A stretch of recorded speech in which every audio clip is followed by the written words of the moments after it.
আসসালামু আলাইকুম বন্ধুরা, আমি মোহাম্মদ মানিক আছি আপনাদের সঙ্গে। আজকে আমার এই ভিডিও থেকে আপনারা শুনবেন একটি ব্যর্থ জীবনের গল্প। তাহলে চলুন বন্ধুরা, ভিডিওটি শুরু করা যাক। আমার নাম সুমন, বয়স 30 পেরিয়েছে।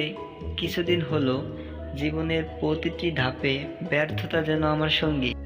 ছোটবেলায় পড়াশোনায় ভালো ছিলাম না, বাবা মায়ের প্রত্যাশা পূরণ করতে পারিনি।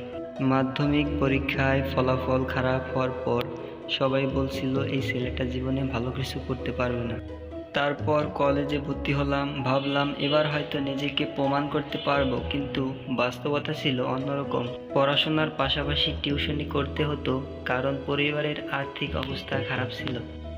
টিউশনির চাপ, পড়াশোনার ব্যস্ততা, সব মিলিয়ে ফলাফল আরও খারাপ হলো।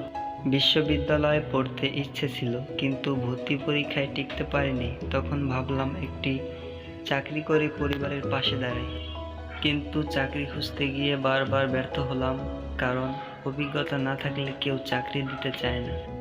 আমার ব্যর্থতাগুলো শুধু পেশাগত জীবনেই নয়, ব্যক্তিগত জীবনেও আমাকে ছাড়েনি। যাকে ভালোবেসেছিলাম সেও আমাকে প্রত্যাখ্যান করলো, কারণ আমি তার জীবনের নিরাপত্তার প্রতীক হতে পারিনি। তবুও হাল ছাড়িনি, এখনো চেষ্টা করে যাচ্ছি। হয়তো জীবনের এই ব্যর্থতাগুলো একদিন সফলতার সিঁড়ি হয়ে উঠবে। এটাই আমার ব্যর্থ জীবনের একটি গল্প, যা এখনো নতুন সূর্যোদয়ের অপেক্ষা।